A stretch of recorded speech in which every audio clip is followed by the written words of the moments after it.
Hi, welcome to episode 84 of Creepy Soup. And see how this How is are gonna you? go. Yeah, yeah, I can see it now. I can fucking see it now. You know what though? I would say it's par for the week. Mm, yeah. We both have had a rough week. So, That we have. Honestly, so I'm surprised by recording between the two of us and this week. honestly, yeah, it is pretty shocking. Um, my dad passed away this week, um, which has been a roller coaster to say the least. Yeah, Um, but on the other hand, therapist thinks that my little breakdown last year was kind of precursor. So it's not as bad on the upside. yeah, So that could be. And I know I said this in text and private, but I do again, I'm so sorry for your loss. It sucks in any way, shape, or form. I know a friend of mine um in 2022 lost her dad and she hadn't talked to her dad in years. And like it like she was fine. The only reason she went to her dad's funeral is her niece asked her to, and she's one of those aunts that will do anything for her niece. Um, and that is the only reason she went. And then after the funeral, her and her husband met me and my husband for my birthday dinner. Right. nice. She like for her it was Yeah. Even though we haven't talked for years and everything, like he was still my dad, you know. yeah, it's still And part of you.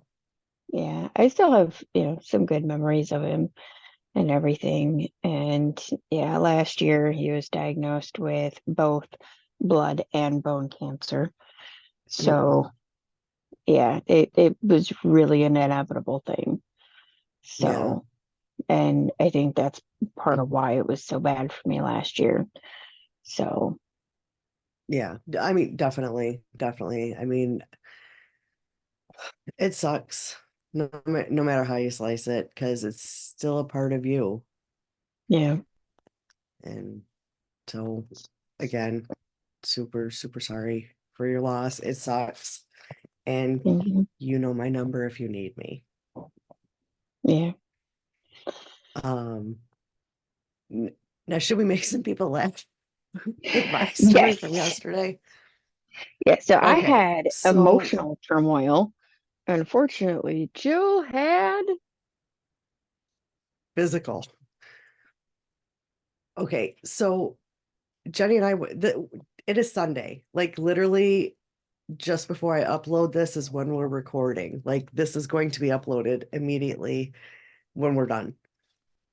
Um, so we were going to record yesterday and I had a bit of a headache and I'm like, is there any way like maybe tonight when you get out of work or tomorrow? Well, you know what? I should have powered through the fucking headache and I wouldn't be where I'm at now. So a little while after getting up and getting motivated and everything. My husband, who hates going to Walmart, um, said, "Do you want to go to Walmart with me? I'm not going to miss that opportunity." So I'm like, "Yeah." Well, while I was um getting dressed and all that stuff, he ran to the store, like just a little party store over here. And when he backed in, he parked where the passenger side was practically still in the snow. So I'm like, babe, you got to move that because I can't get in. So he was like, all right, well, I'm going to pull out. And, you know, I thought he was going to just like pull out and back up just so I had room. Well, he pulled out into the road and I'm slowly walking because the shoes I'm wearing, I've never really wore in this weather before. So I'm kind of walking slow because I'm ironically petrified of falling.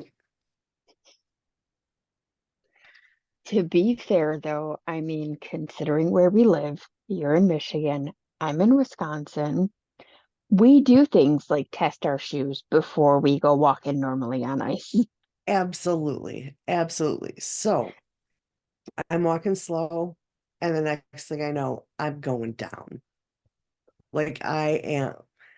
Now, I didn't think I caught my, like, tried to stop it because I've always heard you hurt yourself worse if you try to stop it. So Hmm. I'm dropped like a sack of potatoes. Like, boom, I went down. And then he had pulled out into the road. And then I see his reverse lights come on.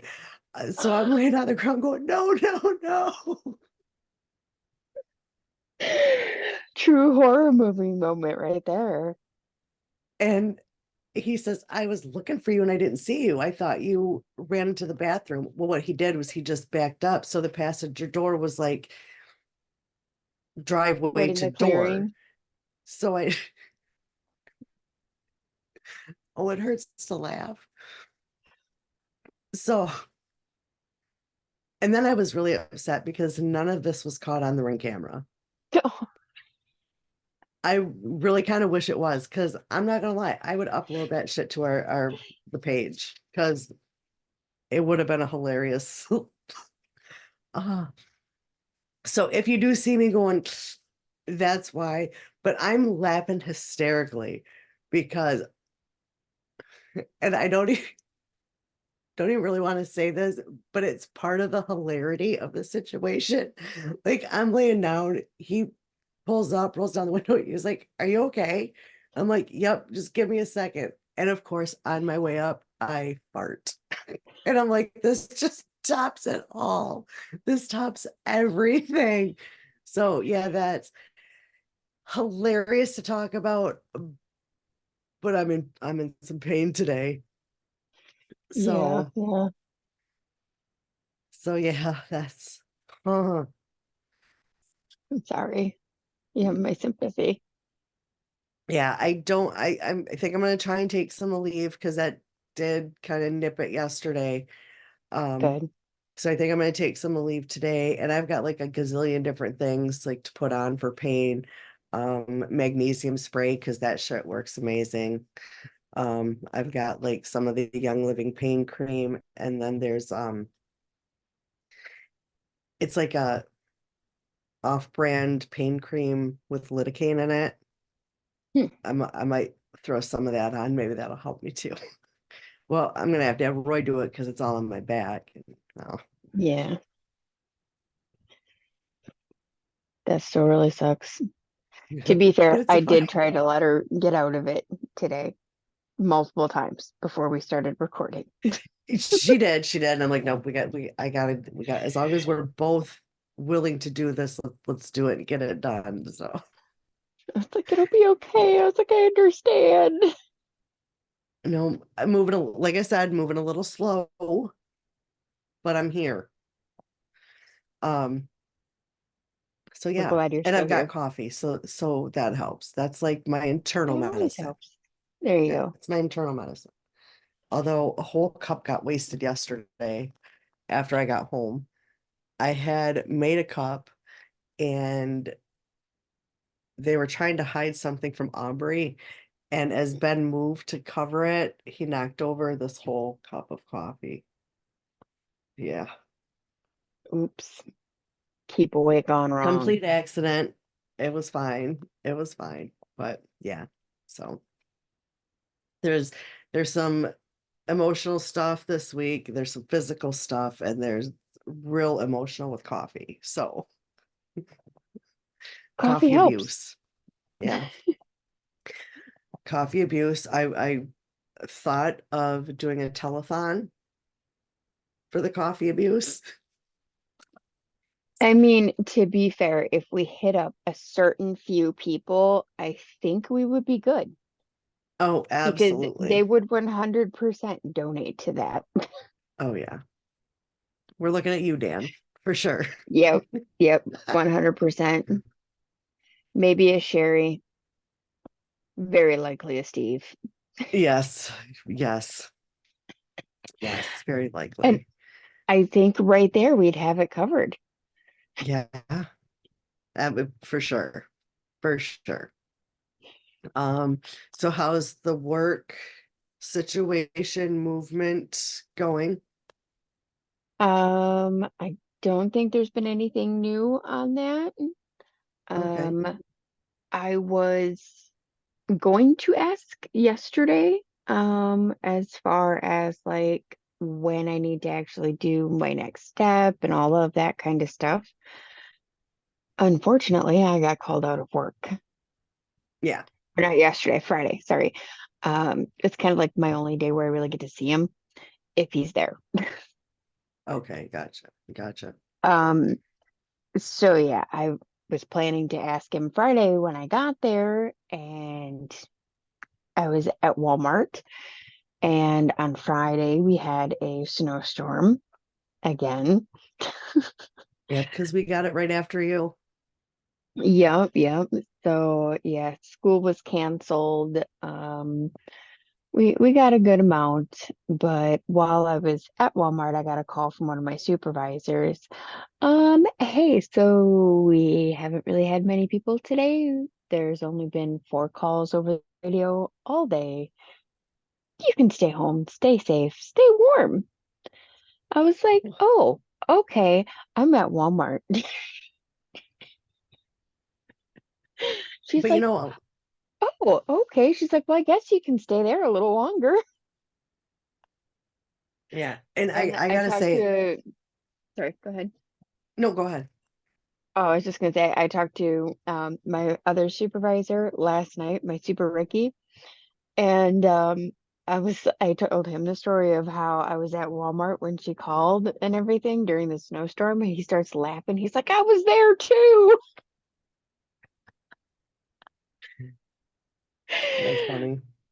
It But is. see, and I give kudos to them because I oh, I drive a little distance to work, like 40 minutes. And in weather like that, it can be anywhere from an hour and a half to the one day it took me like 3 hours to get home. Fun, fun. I think I Um, remember that. so Yeah, that was a before bad night. yeah, so I start work at 3 and I leave here around 1. Well, we didn't have snow at that time yet, but it was coming. So I had texted my group leader, and Friday was a blackout day, which means you can't call in or you don't get the holiday pay and you get a write up. Oh, and the So, write-up? That's rude. yeah. So, um, I was like, well, I don't really want to call in. I will if I have to, but I have a super cool group leader. I'm like, I'll just shoot him a text and hopefully he'll say, you know what, I'll excuse you, just stay home. Well, I didn't hear from him until I got to work and he was like, yeah, sorry, I don't have enough people. You gotta stay. I'm like, so and then they made us work 9 hours. Even better. Yeah. And it took me a hair over an hour to get home Friday night, Wow. which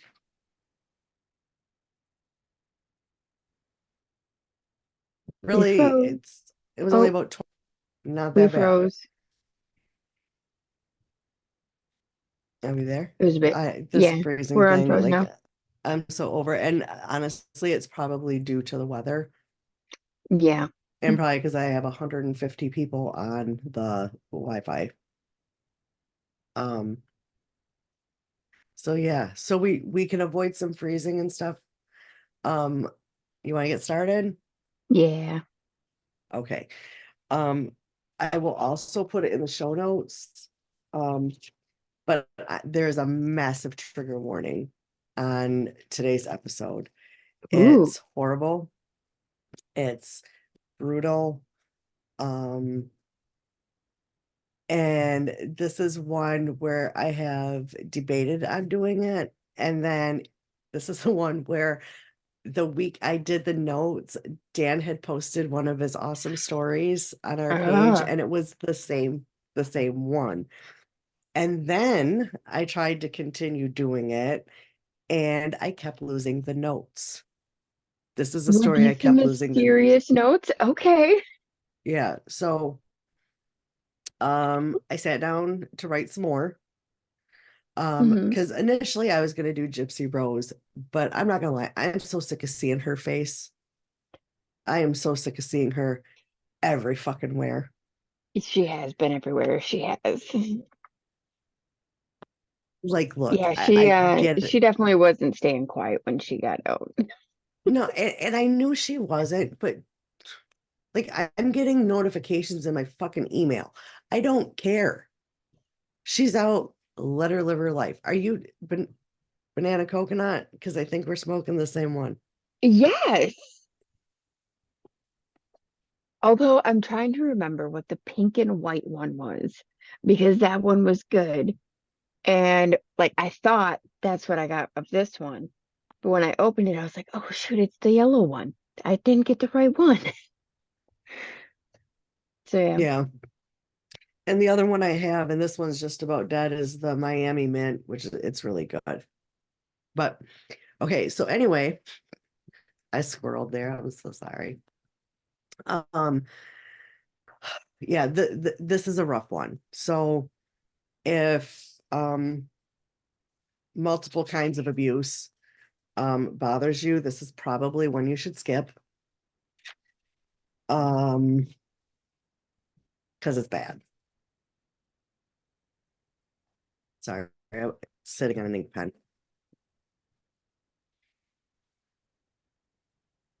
Do you not want me to do this? We can figure out something else to do. No, you're fine. Oh, okay. You should. Yep. Yeah. We It's have a TV trays at our house, and my son likes to sit in the chair with the TV tray where he puts his iPad and he'll sit and play with either guys or whatever. And he's currently sitting above my head, and the table is rocking on the floor. So gotcha. if you Um, hear background noises, I'm sorry. yeah, I mean, we live with people, so background noise is gonna happen. I personally didn't hear anything, so well, I was sitting on a pen and I put it up here and that rolled. I heard that, but okay, so this I'm giving you a last chance to dip if you have to. But this is the murder of Sylvia Likens. This it's horrible. It's okay. So in my notes, I started out with the trash human, one of the trash humans. Gertrude Van Fossen was born September 1928. I think I forgot her actual birthday. I think it was the 19th. Yeah, September 19th. Um, she was the third of six children. Her parents were working class. When she was 11, Gertrude saw her father have a heart attack and die. Um, at 16, she married John Beniszewski.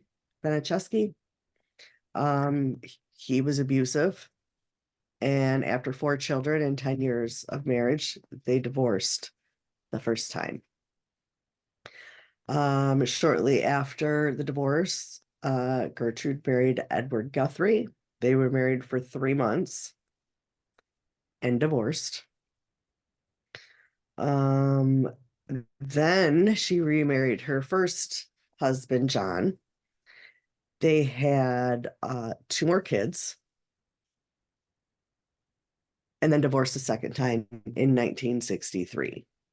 So I'm not mathing. That's like what, 37, 35.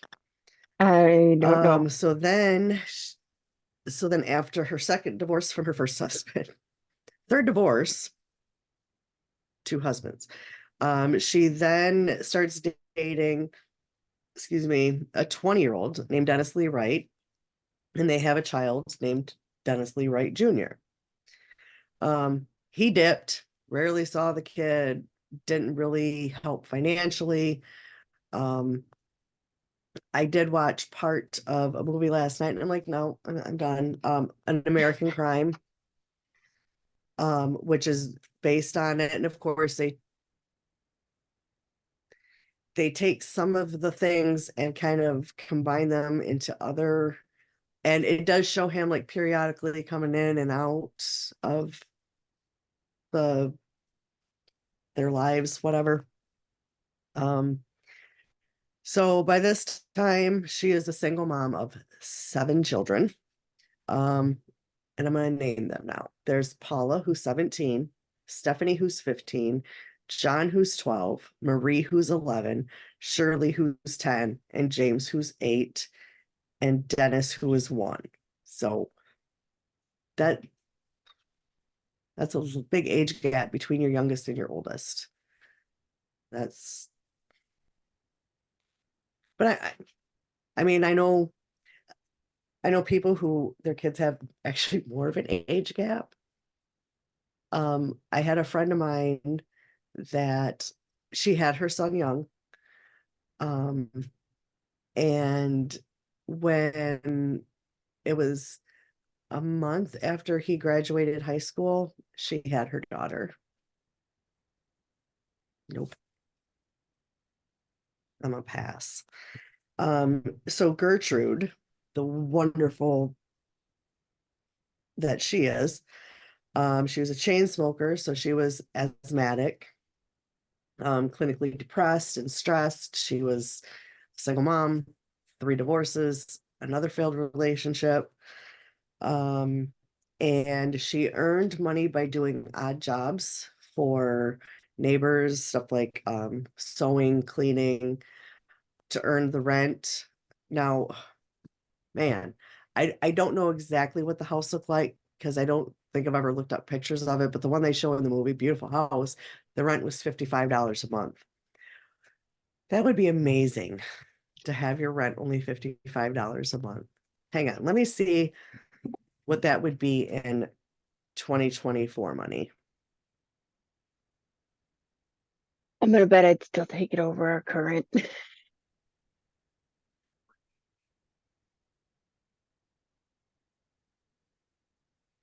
Yeah, it's $552. That's pretty cheap. I mean, it's in most cases more than a house payment, but it is still very, that's pretty good. Um, and this, I believe, takes place in Indianapolis, Indiana. Um,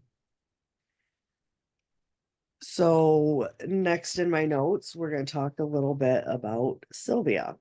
Sylvia Marie Liken was born January 3rd, so her birthday would have just passed, 1949.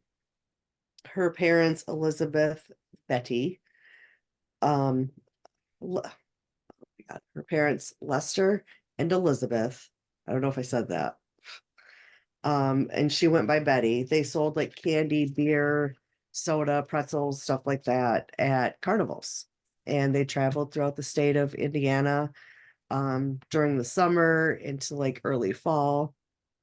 Um, I don't know how it is everywhere, but I know like some of our fairs and carnivals are early fall, like after kids start school. So, they can run for a while. So this caused them to move a lot. And Sylvia is one of what I say, 6? No, she's one of 7. 5 kids. Oh, And she was born in the middle of 2 sets of twins. There was Daniel and Diana, which are 2 years older, and Benny and Jenny, which are a year younger. The boys traveled, and after this, like honestly, I knew she had other brothers, but I did not ever, and maybe I did, I just forgot because the other sister, Diana, is not part of any of the stories at all. Hmm. Um, so the boys travel with the parents to help. But the girls and the parents thought for their safety and educational purposes, they normally stayed with relatives, um, usually the grandmother, but that didn't always work out well. Sylvia would babysit, run errands, perform chores for neighbors to earn money, and she would give her mom a portion of her earnings to help. Now, mind you, at the time, she's 16. 16? Yes, 16. Um, and she was described as friendly, confident. Um, there was another word used to describe her, and I don't remember. Um, likable, and of course, they described her. She had like shoulder length brown hair. Um, and she was known to her friends as Cookie. You okay? Hmm. You don't look okay. Tea kettle.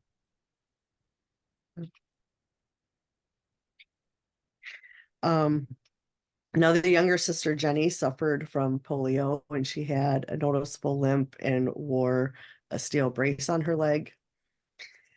And all this comes to Lester, Sylvia and Jenny's dad, make a deal with Gertrude for the girls to stay with her and her giant ass brood for $20 a week. And it was supposed to be paid like a specific day every week.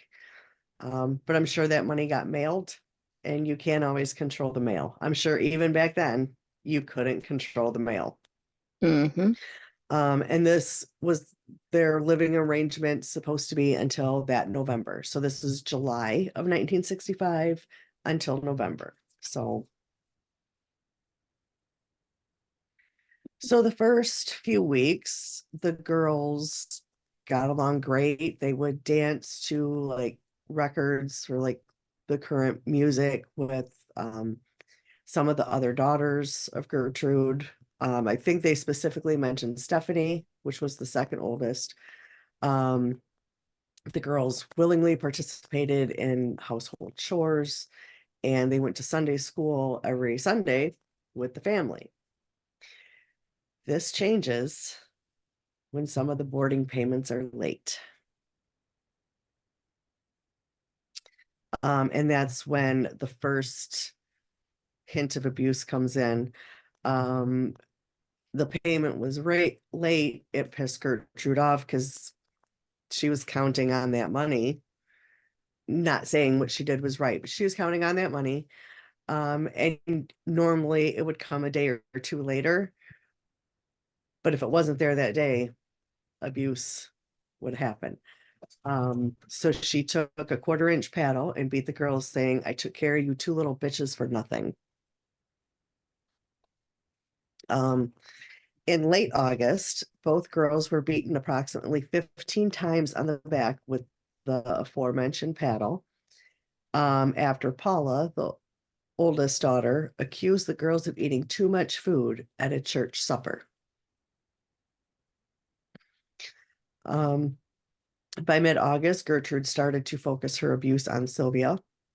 And some of the initial abuse, and again, I'm one last trigger warning, and and run if it's going to bother you. I just want to throw that out there. Like, this is where it starts getting really bad. Um, so some of the initial abuse included beatings, starvation, forcing her to eat leftovers, or spoiled food from the garbage can. And that sometimes turned to her getting ill. and throwing it up and then being forced to one sec, 1 second. Just give me 1 second, guys.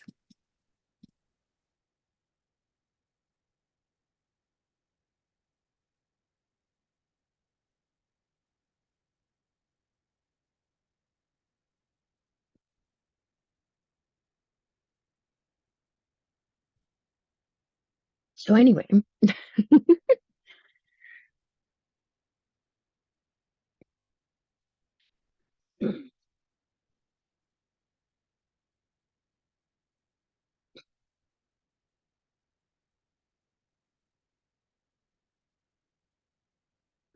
hope everything is going okay over there.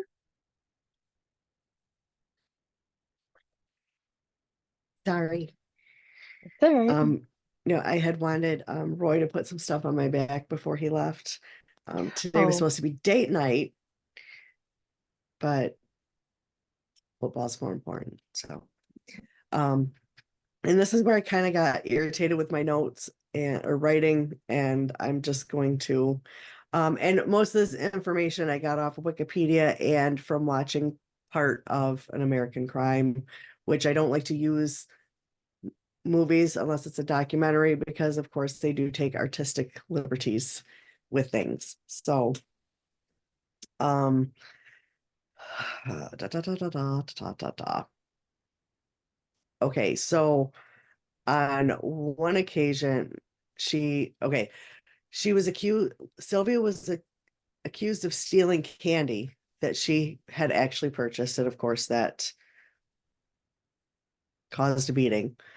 And another time, she was subjected to some humiliation. Now, I will say Gertrude is the main source of the abuse this poor girl suffered, but it also came from the other children and actually neighborhood children. So, um, before moving to Indiana, the family lived in Long Beach, California, and she had, I guess, kind of a boyfriend there. Um, and Gertrude asked her, like, have you ever done anything? Of course, meaning sex. And she's like, I guess so. Even though she hadn't, but she didn't really know what she meant. Um, and then at one point, Sylvia mentions that um, she was fully dressed and laid under the covers with this boyfriend. Um, so then a few days later, Gertrude continues this conversation after it ended and said, "You look like you're getting big in the stomach. You're going to have a baby," telling her she's pregnant. And with okay, um, she responds with, "Yeah, I'm getting big. I guess I'll go on a diet." Not, I don't know. Um, So then Gertrude tells her and the other girls in the house that whenever they did something with the boy, they would be sure to have a baby. Now, granted, Gertrude was a fertile myrtle, obviously. Um, Probably a good thing for the second husband. She didn't have any children with him. That's probably a right. really good thing. Um, so um now Paula, the oldest daughter, was actually 3 months pregnant at the time. Now, according to the movie, I didn't want to put any of the family's names in my Google search because I think they're all fucking trash. Um, but the movie kind of alludes to the fact that she was, Paula was with an older man and he was married. And but again, that could be, I'm not for sure. Um, so Paula was pregnant and admittedly jealous of Sylvia because Sylvia was a very pretty girl. So she then attacks Sylvia and knocks her off of a kitchen chair, saying, "You aren't fit to sit on a chair." So on another occasion, Gertrude, Paula, and a neighborhood boy named Randy Lepper force-fed Likens a hot dog overloaded with condiments, including mustard, ketchup, and spices. Now, I don't know if she didn't like any of the condiments, but I know if you don't like a certain condiment and there's even a hint of it on your food, you're gonna gag. You're just gonna gag. Um, but then again, I mean, like ketchup has sugar in it. I don't know. But anyway, she um became violently ill, vomiting, and she was force fed the vomit. That's what I said. Like it only gets worse, people. Yeah. Yeah. It only gets worse. And I'm like, this is one of those cases you want to give every instance, but at the same time, you don't, to understand what this poor girl suffered. But then to have to repeat some of these things, it makes me feel gross, and I'm sorry. But Yeah. I I see also what you feel this, mean. I know the story. So yeah, yeah, I know some of the things. yeah, it's horrific. It's horrific. So, um, and what seems like the only act that Sylvia had of retaliation was spreading rumors about the other girls. And she had spread that Stephanie and Paula were prostitutes. Um, so Stephanie had jokingly propositioned, or was jokingly propositioned by a boy that had heard this rumor. She finds out that Sylvia starts the rumor, and Sylvia admits it. Like, I started it. So Stephanie punches her. Well, then she apologizes to Stephanie for starting the rumor.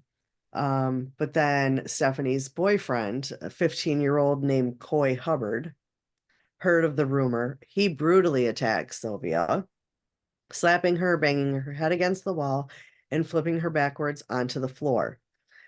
Now, that's already two things that she's like two separate punishments, I guess, for this.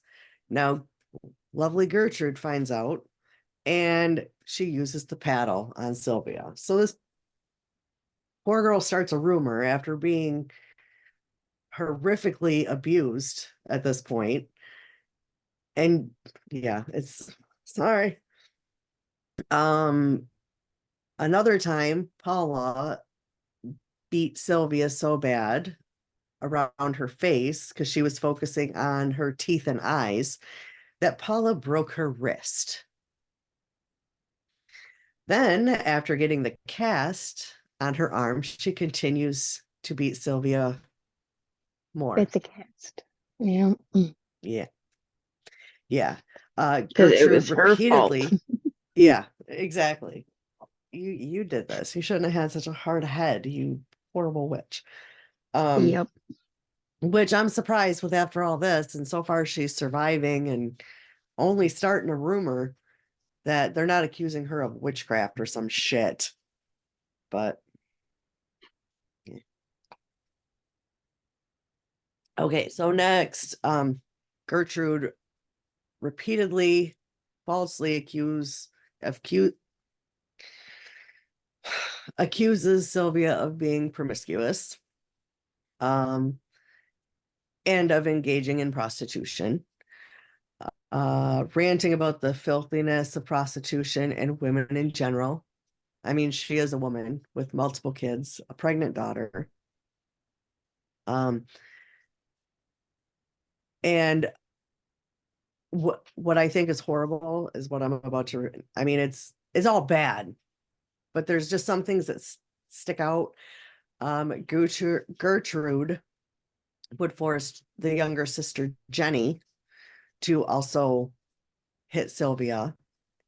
And if she refused, she would then beat Jenny. So, Gotta yeah, love a mind that's, fuck, including torture. yeah, absolutely. Because at this point, your younger sister has polio. You don't want her getting beat. So, like, if that was me, I would encourage my sister to go ahead and do it. You know what I mean? Like, Yep. um, And at the same time, the torture to Jenny because she doesn't want to do it. But if she doesn't do it, then she's going to get beat. So she feels like she has to do it. And I'm sure the sister is also encouraging her to do it. So at the same time, it's a huge moral dilemma within her own mind. right. And she was forced to watch a lot of what happened to her sister. So, um, Coy Hubbard, I think it was Stephanie's boyfriend, and several of his classmates frequently visited the Baniszewski home to both physically and verbally torment Sylvia. Often the other kids, Gertrude's kids, joining in on the fun. Um, Yeah. It was like an after school activity yes, almost, because, and that's where I'm like, headed next, because Gertrude actively encouraged neighborhood children to come over and routinely beat Sylvia.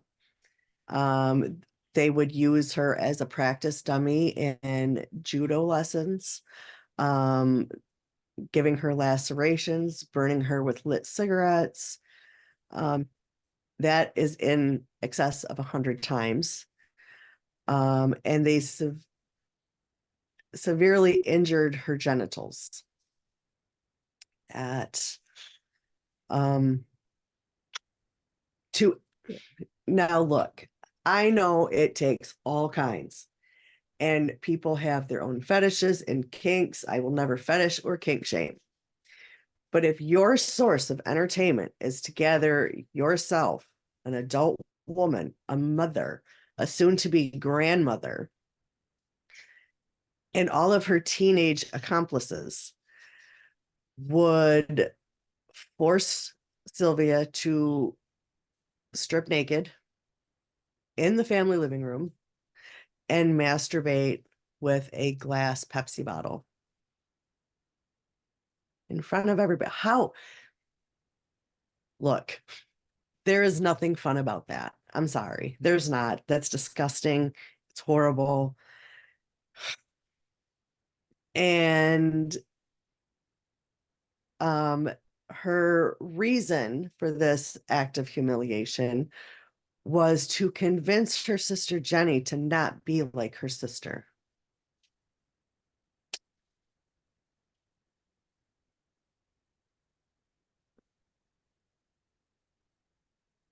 Yeah. I'm gonna make you do something, but tell you don't be that way.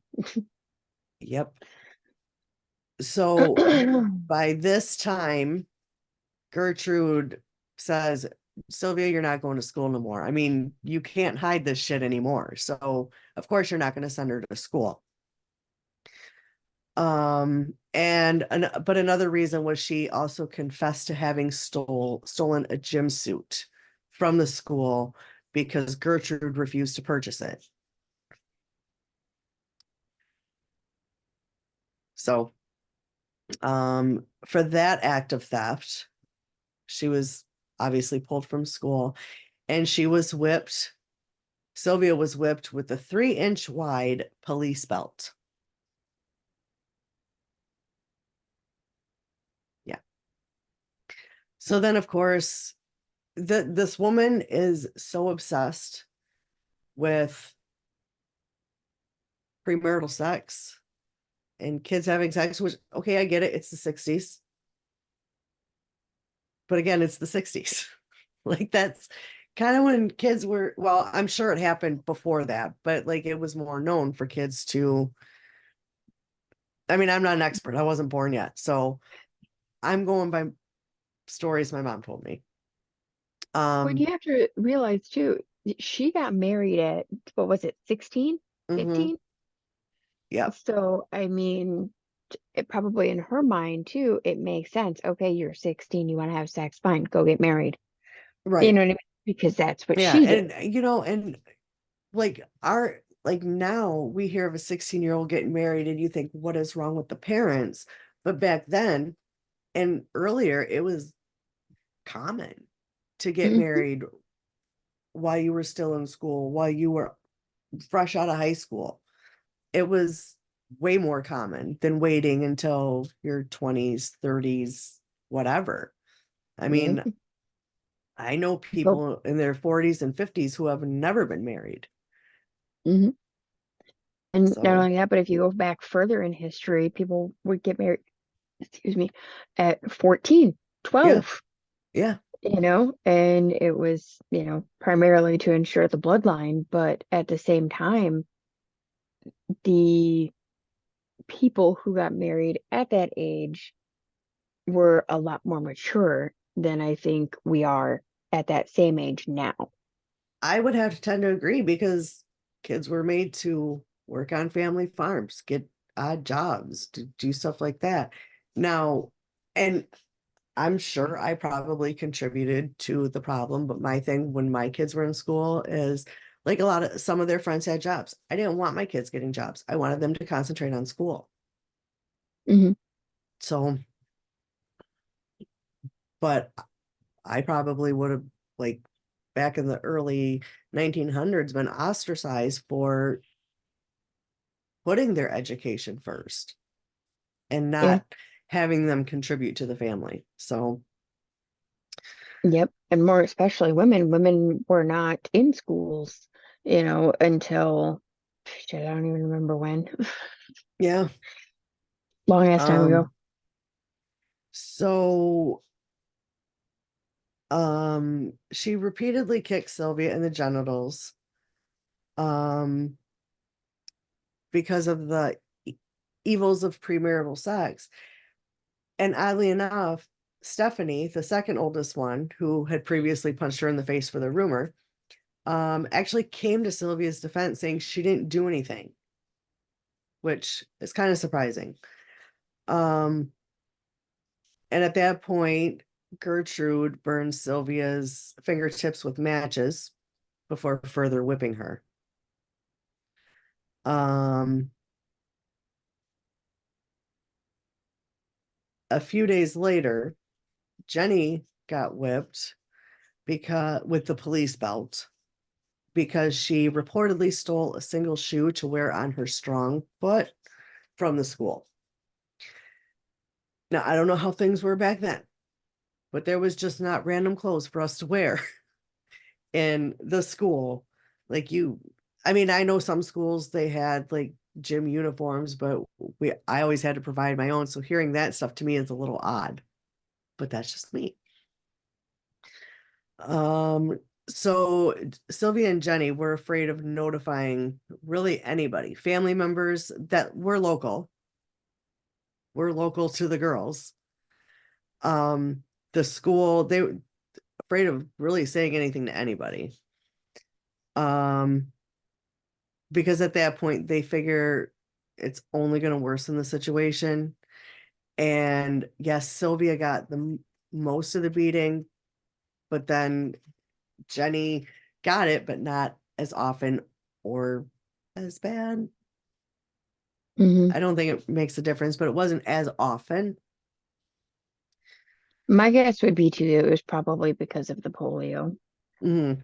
and that she was worried if she did too much, then Jenny would die, and then everybody would know. Yeah. Well, Yeah. joke's on her because um so Jenny in particular struggled with not notifying anybody because she one knew she would be abused and tortured to the same degree as her sister, but that it would probably also make it even worse for her sister. So, like you said earlier, it's got like a mind fuck. Like she's being told to do it. The sister's probably encouraging it to keep her from getting it. And it's just a whole thing. So, and by this time, um, Jenny would get bullied by the neighborhood girls anytime she would kind of hint at Sylvia's situation, what she was going through.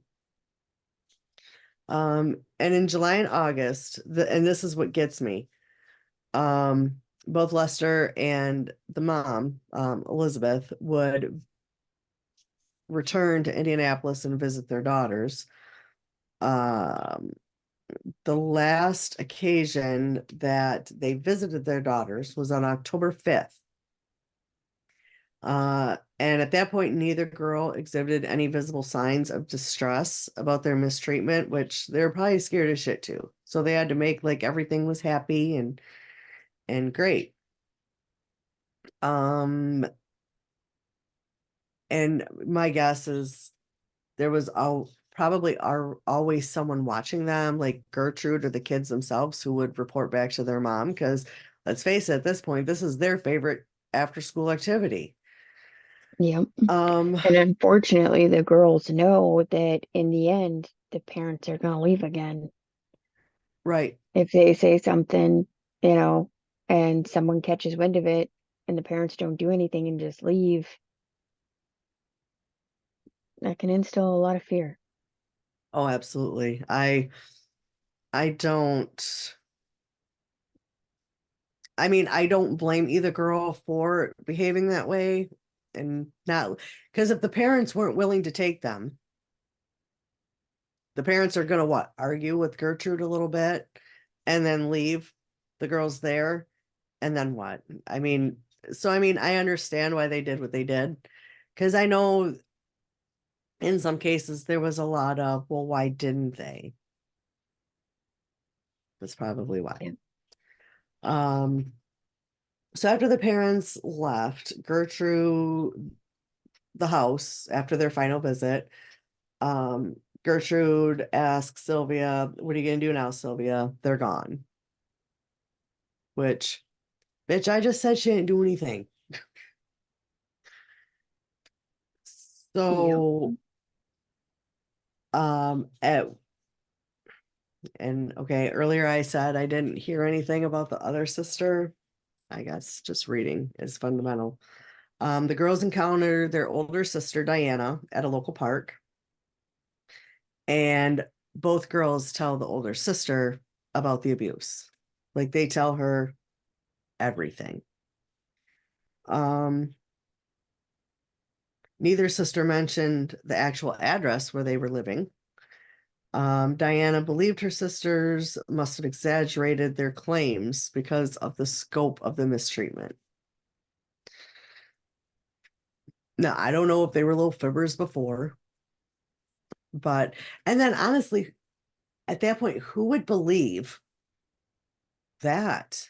Like, that's a lot of abuse, and it seems so far fetched and so unreal. It seemed like it would be very hard to believe. Do you know what I mean? Yeah. So extreme, it's unbelievable. Yeah. Um, so prior to seeing her, just the two of them in the park, they had encountered her. This was several weeks prior to them like blurting out everything. Um, they were with the 11-year-old Marie. Um, and Sylvia had mentioned to her sister that she was hungry. So her sister Diana gave her a sandwich. Um, Sylvia didn't say anything to anybody, but Marie, little snitch, uh, went back and revealed this to the family a little later on. In response, Gertrude accused Sylvia of gluttony. Bitch, you had 7 kids, but and after that accusation, both her and Paula choked and bludgeoned her. They then subjected her to a scalding bath in order to cleanse her of sin. That always works. Yeah. Um, Gertrude then grabbed Sylvia's hair and repeatedly banged her head against the tub, only to revive her when she fainted.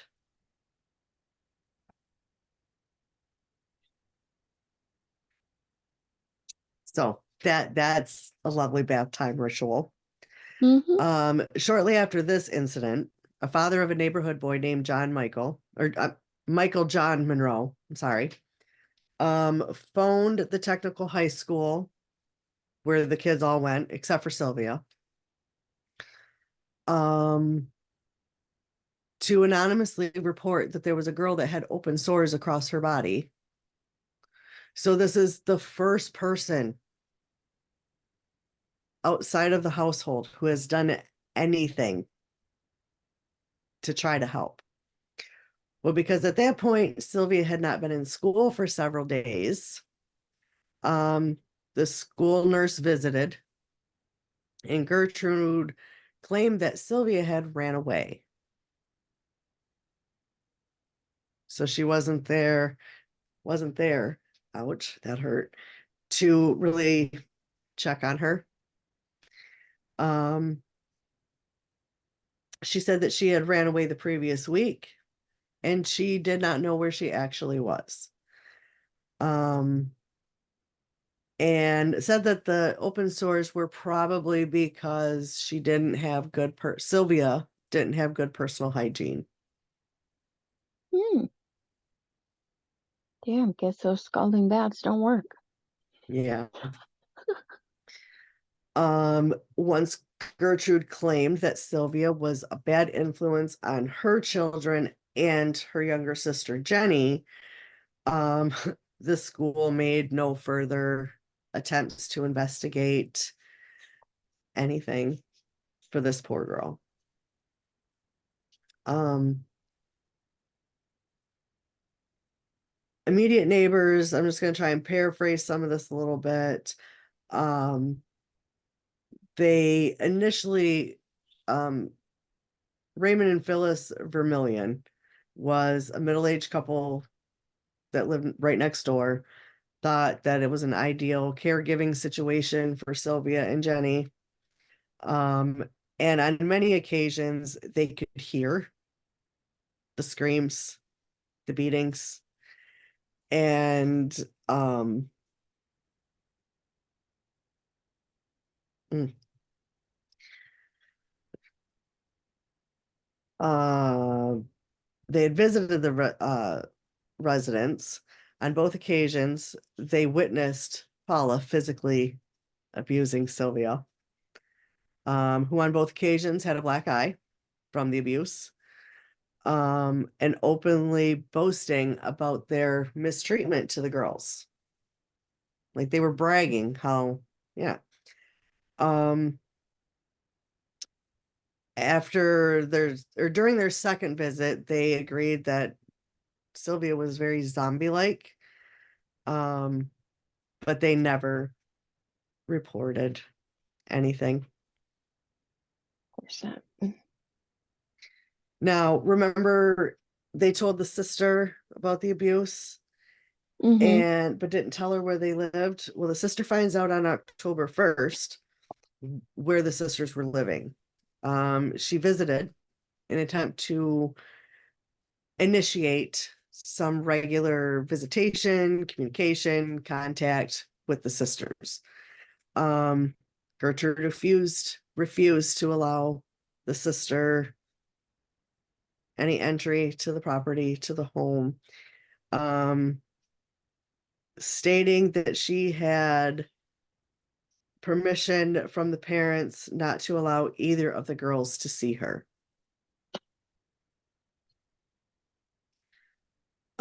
She ordered Diana to leave the property. Well, 2 weeks later, Diana encountered Jenny by chance. Now, this would be the 15th of October. She encountered Jenny by chance and asked about Sylvia, and Jenny responds with, I can't tell you or I'll get in trouble.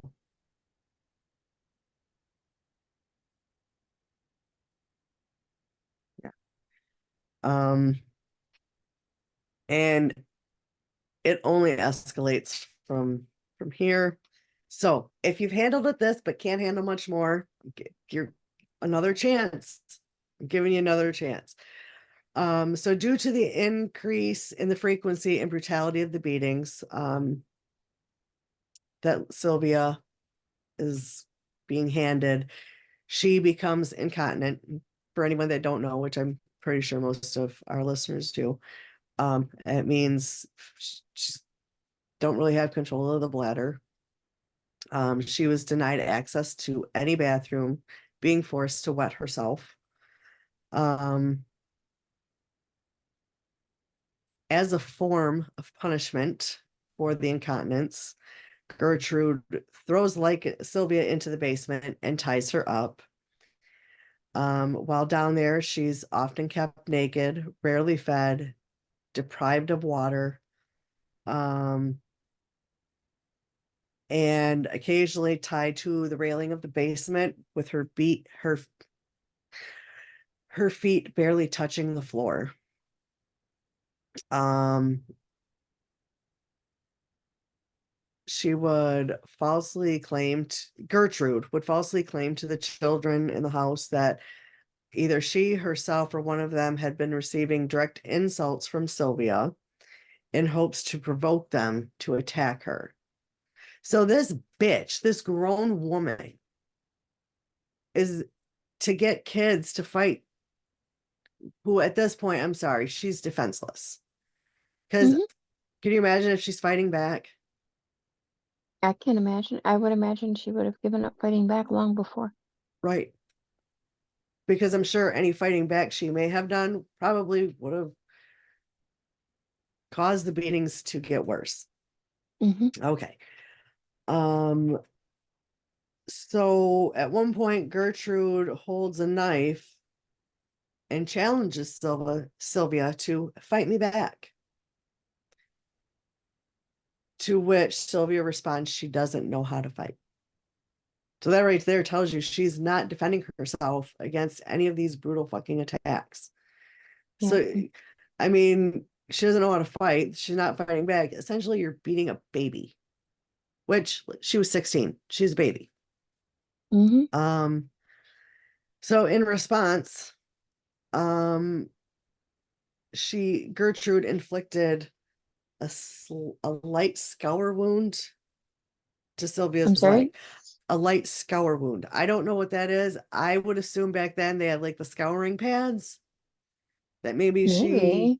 maybe. I mean, that sounds like it'd be right up her alley. Right. Scrub her till the skin's gone. Yep. Um,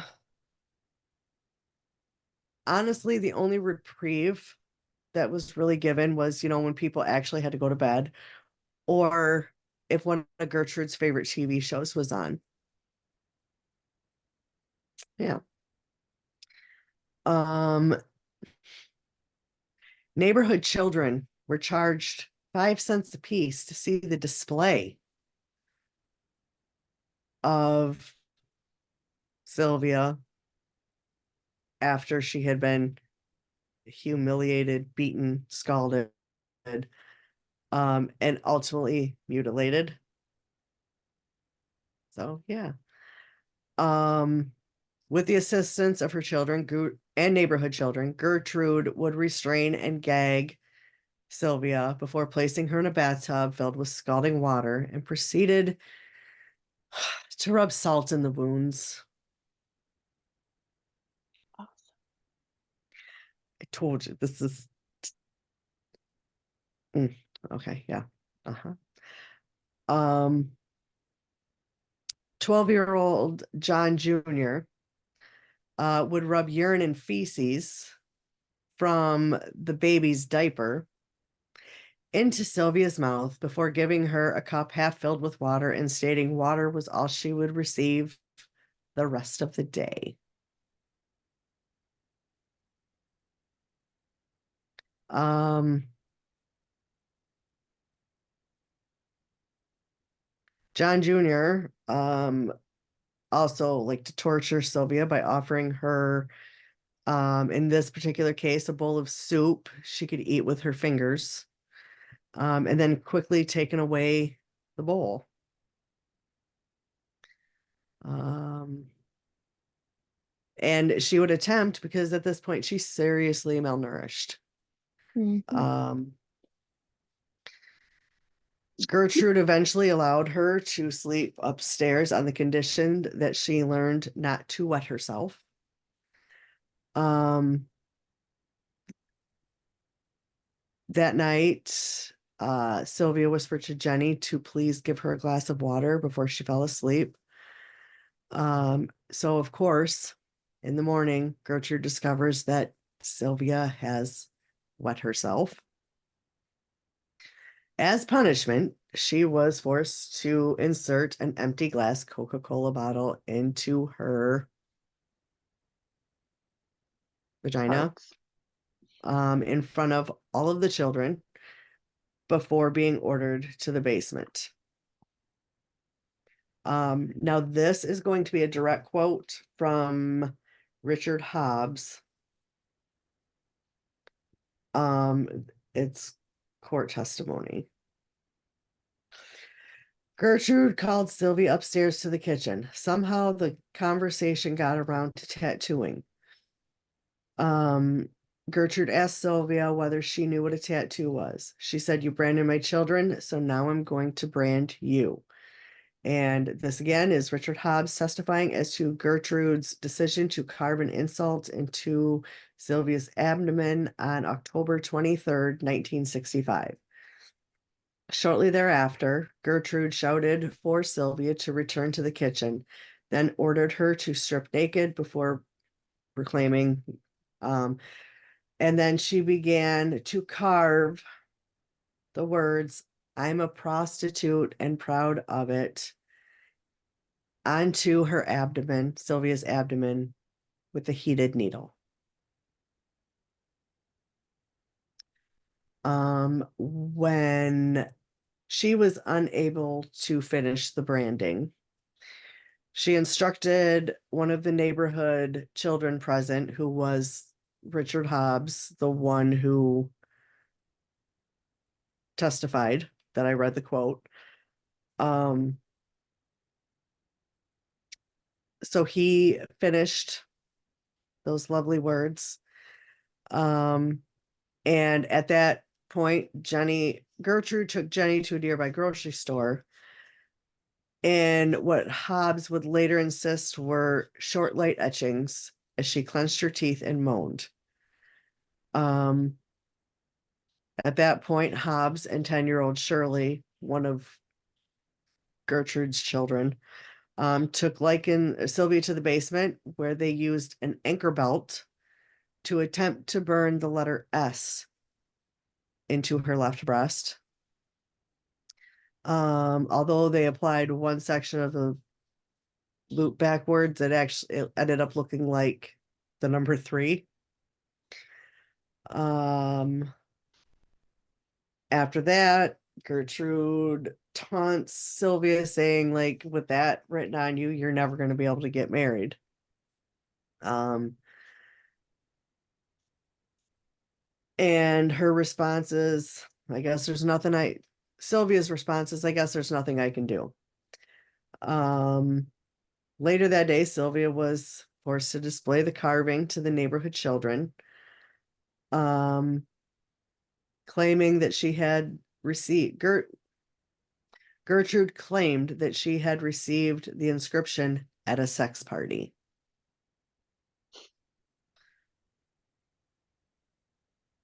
Um, Sylvia tells her sister Jenny, "I know you don't want me to die, but I'm going to die. I can tell." Um, the next day, Gertrude wakes her up and forces her to write a letter. She dictates the contents to what, she's going to say. Which this was all intended to mislead the parents, so the parents believe that she ran away. Um, and then intended to frame non-existent boys for abusing and mutilating her. Um, because okay, the story was she's going to blame these boys for abusing and mutilating. I'm so sorry. I'm just It's all right. um because she initially promises them sex and they get mad when she doesn't. So her plan is to blame these non-existent kids, basically. Um, After this, she has Jenny blindfold Sylvia and take her to a nearby wooded area known as Jimmy's Forest to leave her there and die. After they finished writing the letter, Sylvia was then tied to the chair and offered crackers to eat, although she refused them by saying, "Give it to the dog. I don't want it." Um, of course, that's like getting the best of Gertrude, so she forces them in her mouth. And then she's beaten, particular in the stomach area where she's got this fresh wound.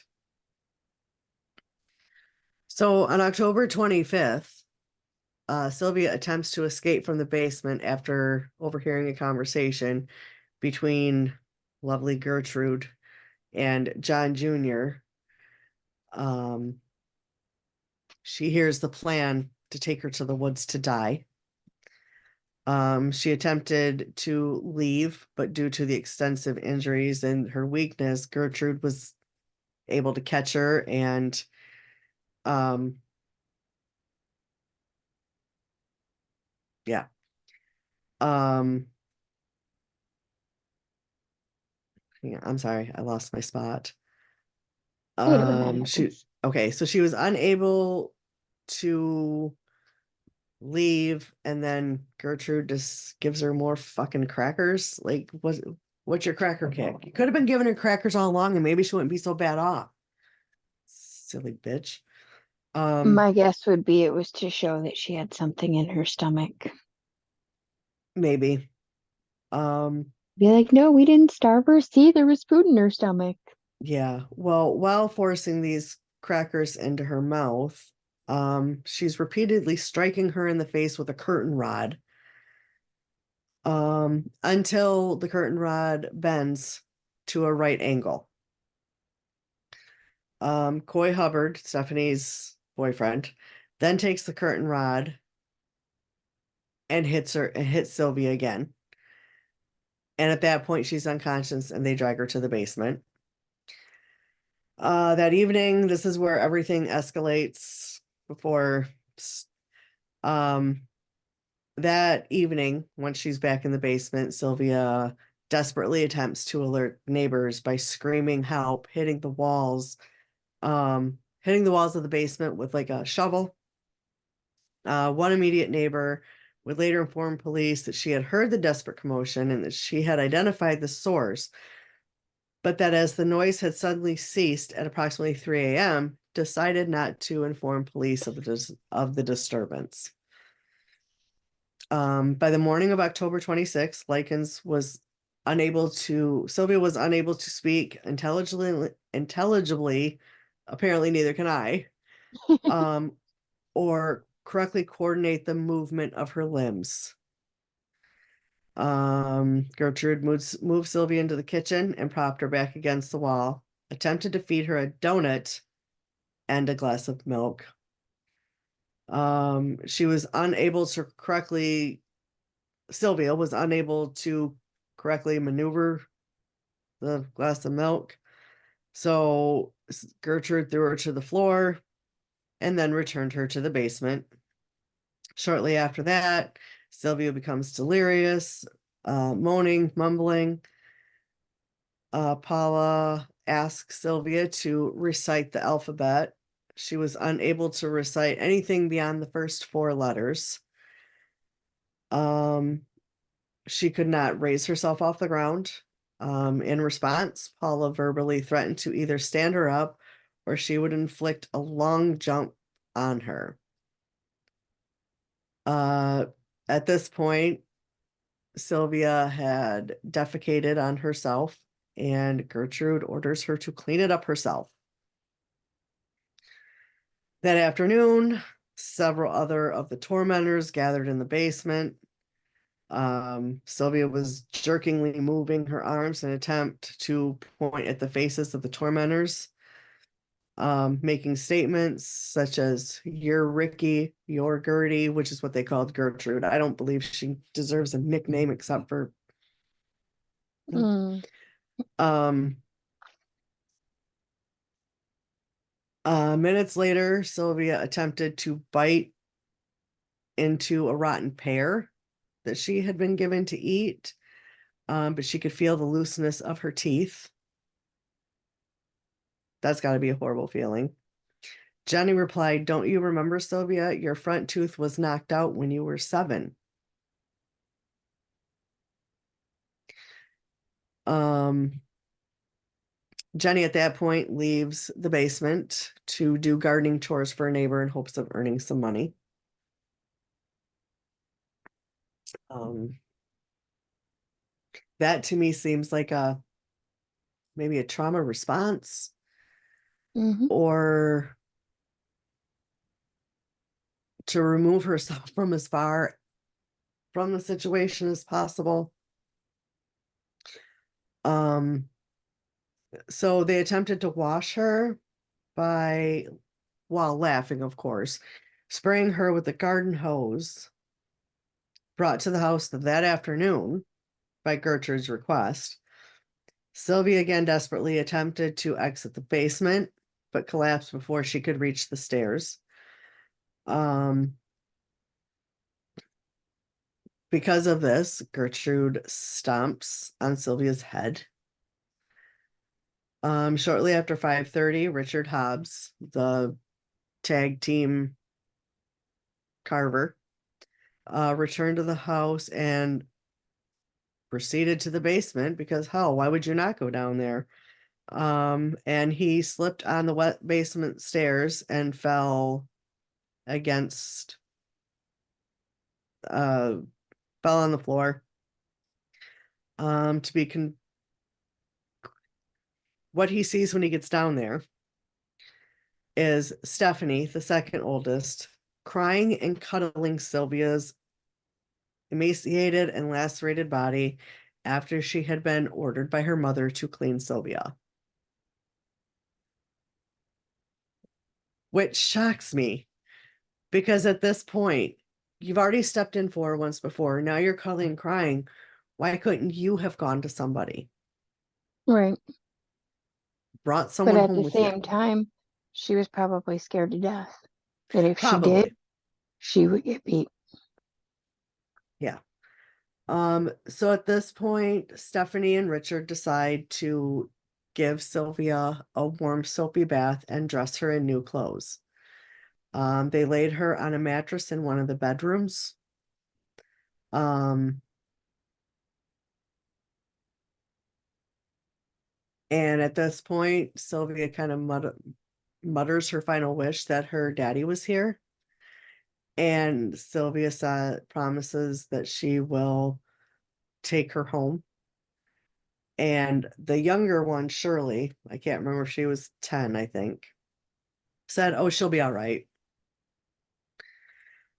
Um, when Stephanie realizes that Sylvia's not breathing, she attempts mouth-to-mouth resuscitation as Gertrude repeatedly shouts to the children that Sylvia was faking her death.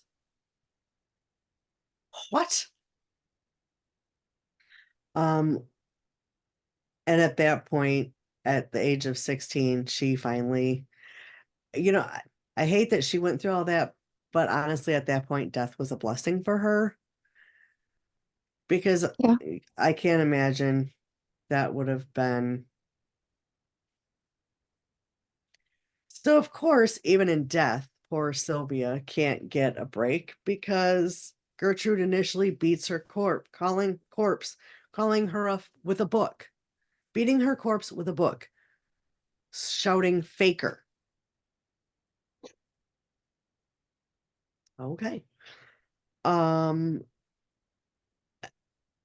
at some point, reality sinks in, and she has Richard, one of them that helped, the one that helped clean her, um, call the police from a nearby payphone.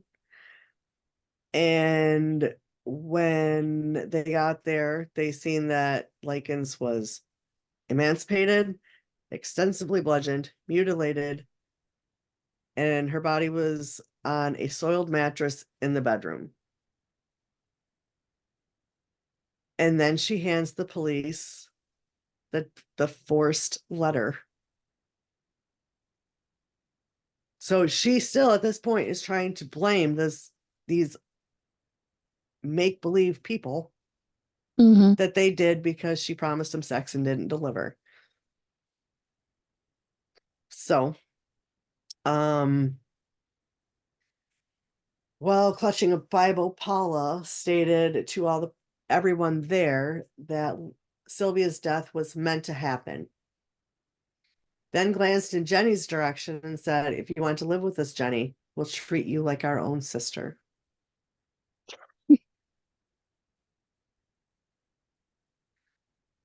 Um, so Gertrude had instructed Jenny to give the police these specific events, but as she gets away from the police, she says, "You get me out of here and I'll tell you everything." So good for Jenny. Hmm. Um, so Jenny provides a formal statement, which leads the arrest of Gertrude, Paula, Stephanie, and John. Which I kind of feel bad for Stephanie because it seems like Stephanie was the only one that had her back at any Right. point, besides her own sister, of course. Um, Later that same day, Coy Hubbard, Stephanie's boyfriend, and Richard Hobbs were also arrested on suspicion of murder. Um, da, da, da. They were all held without bail pending trial. Um, Initially, Gertrude denies any involvement in the death. But the next day, she confessed to having known the kids, particularly her daughter, Paula, and Hmm. the other sister's boyfriend, Core, had physically and emotionally abused Sylvia, stating Paula did most of the damage and Coy did a lot of the beating. Lacking any remorse, Paula signed a statement admitting to having repeatedly beat Sylvia about the backside with her mother's police belt. And then, breaking her wrist on the jaw and afflicting other brutality. Five other neighborhood children who participated in the abuse also had been arrested. All were charged with causing injury to person, and each was subsequently released to the custody of their parents, um, as long as they appeared to testify at the upcoming trial. Um, so, I mean, there's a lot of other stuff. Um, Now this happened in 1965. Gertrude served 20 years. She relocated to Iowa, and she never accepted full responsibility for what she did to Sylvia. Um, 5 years later, ha ha ha, on June 16th, 1990, she died due to lung cancer.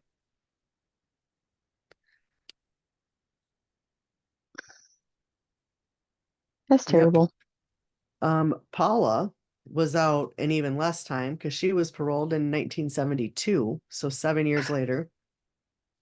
She worked as an aide at a school counselor for 14 years. Because she had changed her name to Paula Pace, and once um the truth came out of who she was, she obviously no longer had a job. She married, had two of her own children. The baby who she had given birth to while awaiting trial, um, she named after her mother, and later the baby was adopted. Um, I'm just trying to Stephanie, um, okay, Stephanie assumed a new name and became a school teacher. She later married and had several children. She was last known to live in Florida. She turned state's evidence against her mother, and her response was, "I'm just here in the hopes I can help anybody." Um, Richard Hobbs also died of lung cancer at the age of 21. Whoa, So that's seriously young. it But oh well. is. Yes, he helped in the end, but he still was involved in a lot of the shit. Yep. Um, but yeah, a lot of them actually died of cancer in one form or another. Um, John Jr. died of diabetes in May of 2005 at the age of 52. Ba, ba, ba, ba. I don't know who that is. Um, yeah, so Jenny, if anyone wondered about her, she married to a man named Leonard Wade. They had, which made her name Jenny Wade. Mm-hmm. I caught that. That's crazy. But the couple had two children.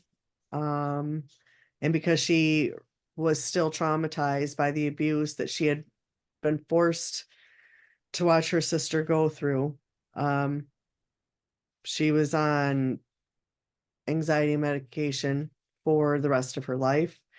And she died of a heart attack on June 23rd in 2004 at the age of 54 in Beech Grove, Indiana. Good. I see that you muted. It automatically muted. That was Mario calling. So, All right, we'll just finish up. 14 years before she died, she had Jenny had saw Gertrude. Bug it. We'll leave it. She don't even deserve it. Saw her obituary in the newspaper. She clipped the section from the newspaper and mailed it to her money. Jesus Christ, mailed it to her mother with a note accompanying that said, "Some good news. Damn old Gertrude died. Ha ha ha. I'm happy about that." Elizabeth's parent or Elizabeth Sylvia's parents, Elizabeth and Lester, died in 1998 and 2013, respectively. Um, Jenny constantly, repeatedly emphasized that her parents should not take any of the blame for placing the girls with Gertrude and what ultimately happened. I kind of fall on the fence about that. Absolutely. Absolutely. Because they didn't know her. They didn't know her. They sent her to live with strangers. But okay, so yeah, that is basically um this horrific story of Sylvia and Likens. it is a horrific story. I know It's there's some details that got left out, but understandably. yeah, Um, on so purpose. yeah. Just Yep, yep. um it was a horrible, it's a horrible one to research. It is um it's horrible, like my grandson asked me, "What are you researching?" I'm like, "A case where a girl was treated very badly." How? Nope.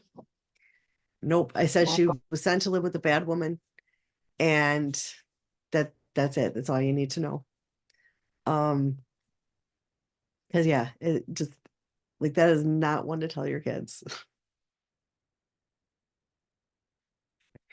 All right. So Jenny's dipping, and we are going to end this today on hopefully a happy note. Hopefully you're having a wonderful day, and that if you're in an area with a lot of snow, you're safe, happy, and warm.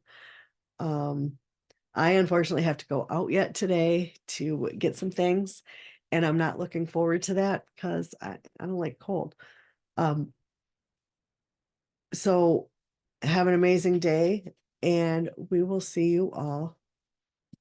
Wait, hold on. Oh, sorry. We will see you all very soon. Bye.